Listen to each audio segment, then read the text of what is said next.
Alright, I'm going to be attempting to make nylon strings for my Tagelharpa, which currently has viola strings on it. We're going to be using, a lot of people use fishing line for this. This is just like a crafting line, the same kind of nylon, like monochrome stuff that fishing line is made out of. I was kind of testing it out, just pulling on it for strength and whatnot. We'll see if it'll work. We're going to be using some thread as well, super glue. Yeah, and I'm going to steal a bit of a technique that I seen somebody else use. I'll put his name maybe in the description or somewhere. I can't remember what it was, but yeah, let's, I'm just winging it as well. I've never done this before. This might not work at all. So I just have a piece of wood, obviously, with some screws in it. Very, very fancy. Very high tech. This stuff's probably very hard to see as well because it's a very thin and clear. So I'm gonna go with probably this smaller string first, which in this video it's recommended to do 16 loops around. So maybe we'll try that. One. I'm going to do a few voiceovers of some of the things that I forgot to mention in this video. One of those things is the length of the board that I used and how I got that size and the distance between the screws. Because we're wrapping around the two screws, you want the distance to be at least half the length of the strings on your instrument. So if your strings are, say, 20 inches long, for example, you need at least 10 inches between your screws. I also made mine a bit bigger on purpose just to leave extra room for mistakes if I made them, so that the strings would stay a bit longer.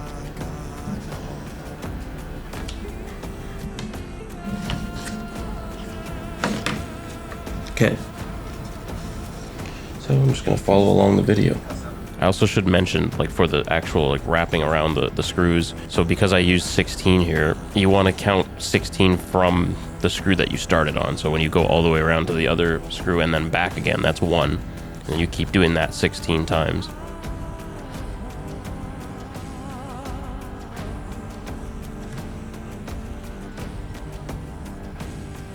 So here you kind of want to put your finger in between both of the strands, or your thumb or something, and then kind of pinch both sides of the string just so you can kind of hold both sides as you cut it.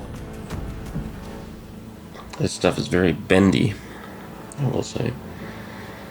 I'm going to try to just kind of smoothen it out a little bit. I almost want to put some weight on each side just so it doesn't move. So I'm just actually going to tape it to the damn tape right now, just so it stops trying to get away from me. That's a very high-tech thing, I know. Just so that it doesn't unravel on me. Because the string I'm using compared to the video that I'm watching is, this stuff's very flimsy, it seems. Or, it wants to bend because of how it was probably wrapped on the spool. Okay, so he also uses some thread in there, and he uses 4 strands, I think, on every string. So we kind of want that the same length, roughly. Wait, that's 1,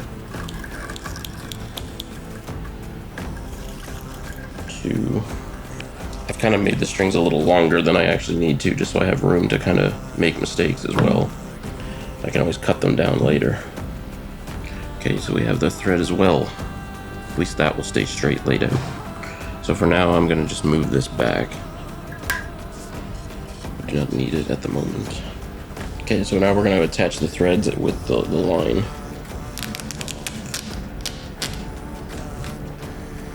We're going to try to keep everything lined up in the same length here, roughly.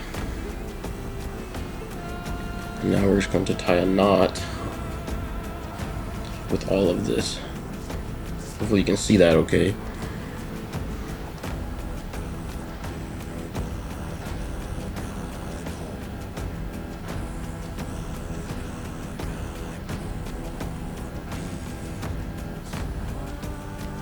There we go, okay. So I have my knot.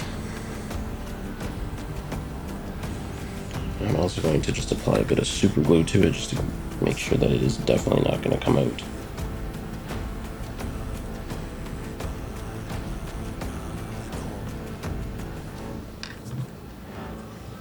So we'll cut the excess off the end here, this extra stuff. Now, yeah, my Harpa does not have micro tuning on the bridge or on like the bottom part. So I'm not going to make hoops or anything like that. This is where you could make a hoop to hook it onto the little hooks that has, but since mine doesn't have that, we're just gonna continue to the next step. I will also link the video that I'm watching to do this, because he does a pretty good job at explaining it, probably a little bit better than I do. Now with the tuning pegs that I have on mine as well, I just have holes, so that's going to be interesting to figure out how to deal with that. I'm just going to kind of try to stretch this out a little bit. I've just taped it back down to the table just to kind of smoothen everything out, and then I'm going to try to put some glue. Whew. This thread is really just wants to go. Or the line rather, more than the thread. So I'm going to try to get it as smooth and tight as I can, really, just with my fingers here. So I'm just gluing, I'm not tying a knot before I glue this time, I'm just gluing it. Hopefully it will stay fairly thin and straight. I'm trying to just hold it in place as it dries. So I've let that dry a little bit. Now we're going to hopefully be able to cut this in a way where it will fit through these little holes here. I'm going to try to cut on a bit of like an angle so that we have like a thinner part on the end to be able to feed through these little holes that hold the strings on.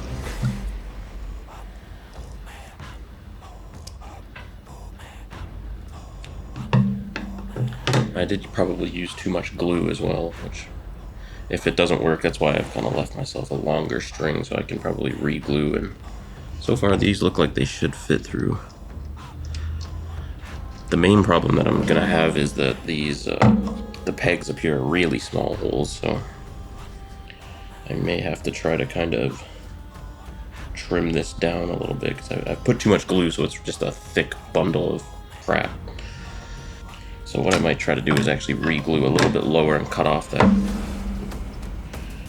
BS that I've done up here. I'm gonna try to twist it a little bit just to make it really small and tight at the top here.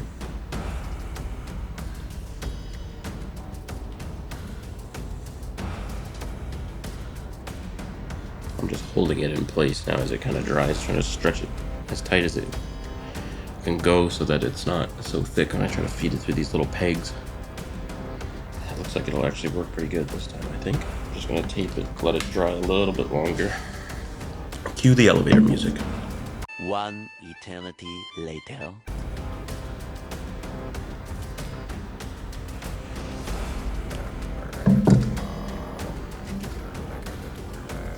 Okay, that one's gonna fit. The fun part's gonna be the thicker string. So now I'm gonna actually try to feed it in.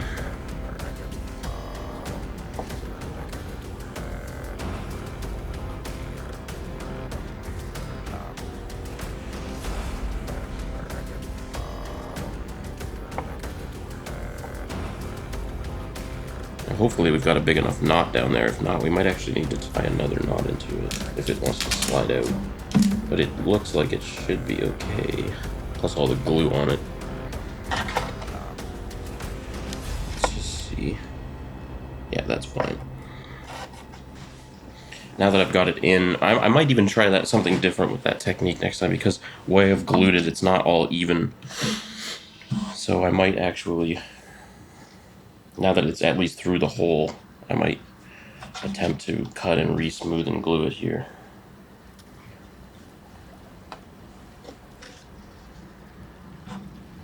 So I think that's what I'm going to do here.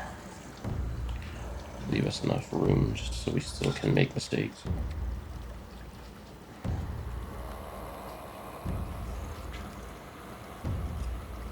There's no mistakes, just happy accidents.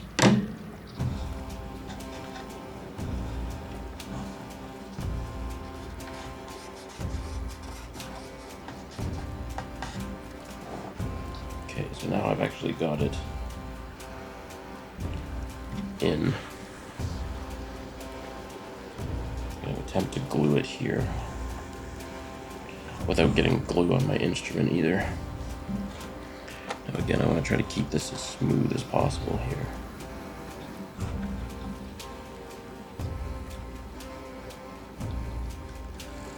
Okay. Now as far as twisting the strings go, I probably should have done that before. Oh, the glue's coming through there. Too much glue. That could be an issue, actually. It's not ideal. So I've actually put too much glue, and it's actually on this part of the string when I should only really be on the knot. So that's what we're learning here. Don't use too much glue.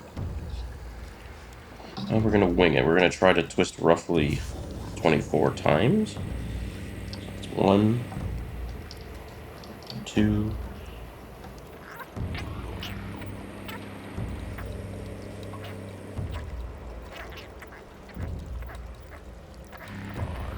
21, 22, 23, 24. Okay. Let's try to snug this up. I'm going to leave a little extra. It looks like a shit show on the end right now, but I will cut that if the string actually does work properly. Well, it's making a Fulkin sound, so that's a good start. Now, these are going to stretch quite a bit, so you do want... I'm just going to put this a bit higher up on the peg here. So I'm just going to keep kind of playing around and stretching this, and then we'll take the bow and actually see what happens.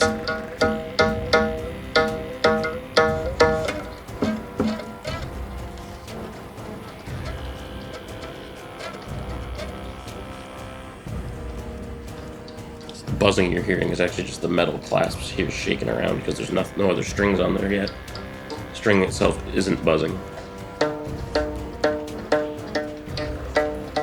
So you might have to put some rosin on the bow because the strings are new, but mine has some on it, so I'm going to try it. If we need some more, then we'll add some more. I actually almost had the note I wanted right away. So I'm tuning it to D. D-A-D is usually like kind of one of the standard tunings for these instruments.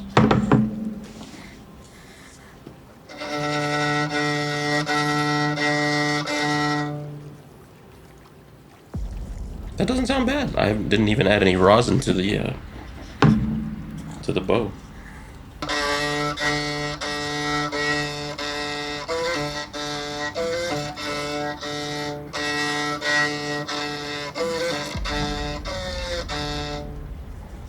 All right. So I'm going to do the other two strings. Now, what I'm going to do is follow, again, the video that I'm watching. So this string, I use 16 strands and then 4 thread, and for the middle string I'm going to use 20 strands, and for the larger third bass string I'm going to use 26, and then each one's just going to have 4 strands of the thread as well. But yeah, I mean, that seems like it's okay. I'll pick it back up at the end once I've done the other 2 strings, now that we've kind of learned a few things kind of on what's what here a little bit. I'm going to cut the extra off of here too, so it's not just sticking out. Just like so. Yeah, that's not bad.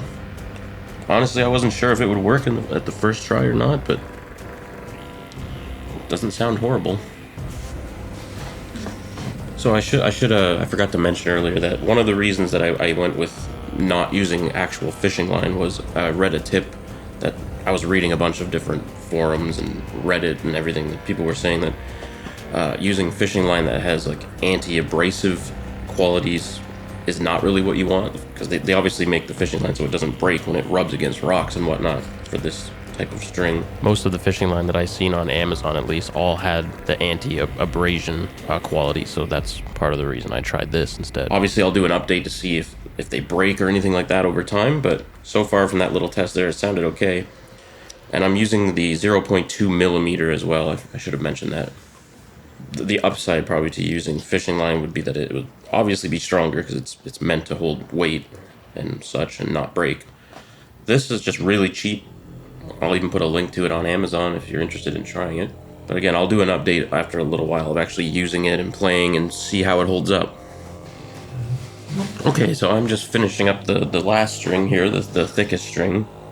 So something I've actually noticed, just kind of want to throw a tip out there if you're going to try to do it this way, and if you do have pegs like I have that are just holes, I've found a decent way so far of doing this. So what I've been doing is kind of like, I tie the one end like I showed, glue it. I like to just use kind of tape. You could tie it off if you wanted. I'm just using tape because it's easy for me.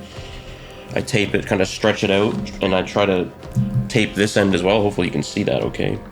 I tape it down kind of flat, and then I like to twist the end here just to make it as small as possible, just to get through those small little peg holes.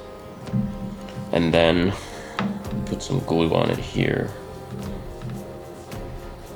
And you don't have to do it this way, I'm just showing you how I'm going about it.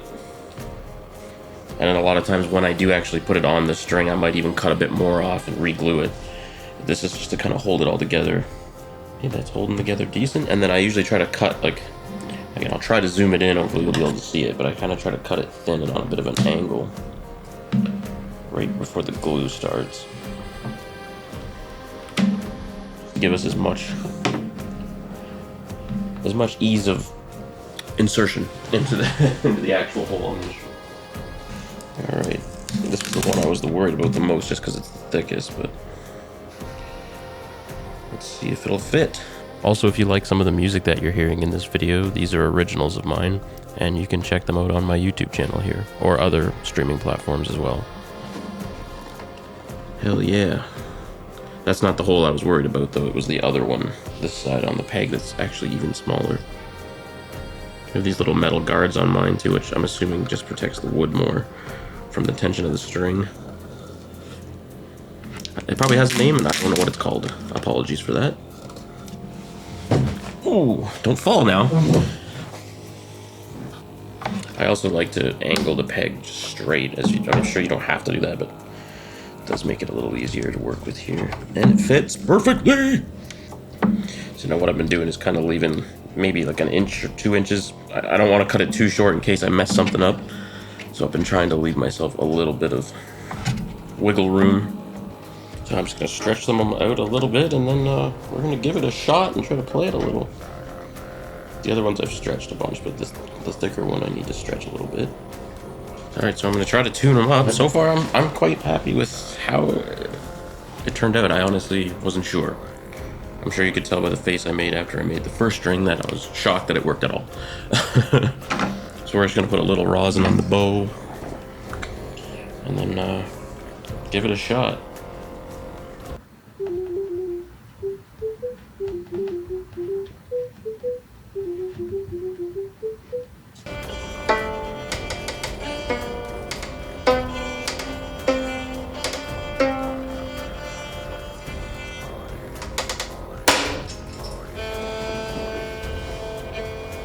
So an issue I've been having is this the thinnest string seems too thick, too much tension, and it actually just shot the bridge off. Lucky it didn't break it. So the issue here I was having was actually not the thickness of the string, but rather that the knot was slipping through the hole, which I do figure out in a minute here. Okay, so the knot looks like it slid through the hole.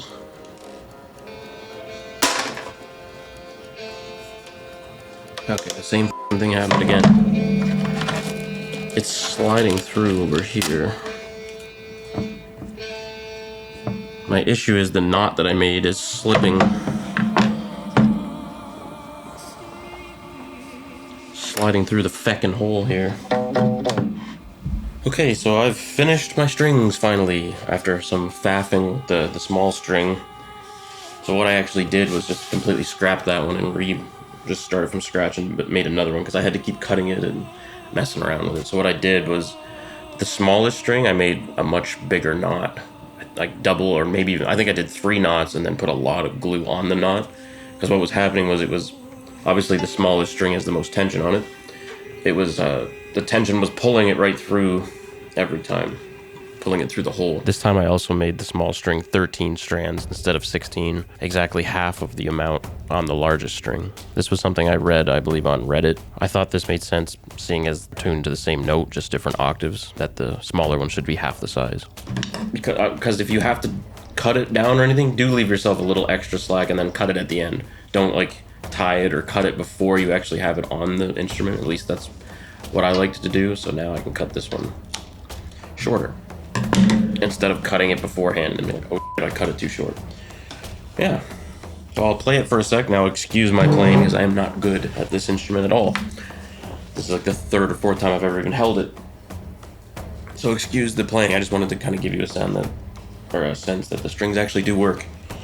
I did tune it. It might not be perfect because they're still adjusting, but yeah.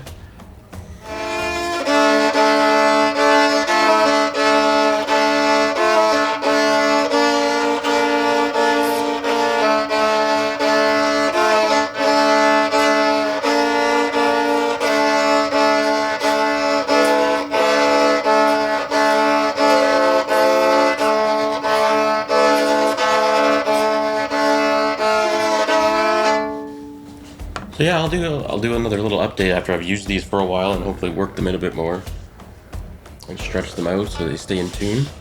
But yeah, again, excuse my bad playing as I'm not good at the instrument yet. I'm not even okay at it. But anyways, yeah, thanks for watching. Let me know if you enjoyed this. Tried something different here. Subscribe if you want to hear some more, hopefully, music that I can make on this. And I also make all kinds of different kind of like Nordic, Celtic inspired Viking music, if you want to call it that. So yeah, check some of that out if you want. And anyway, yeah, thanks for sticking around to the end if you did. Take care.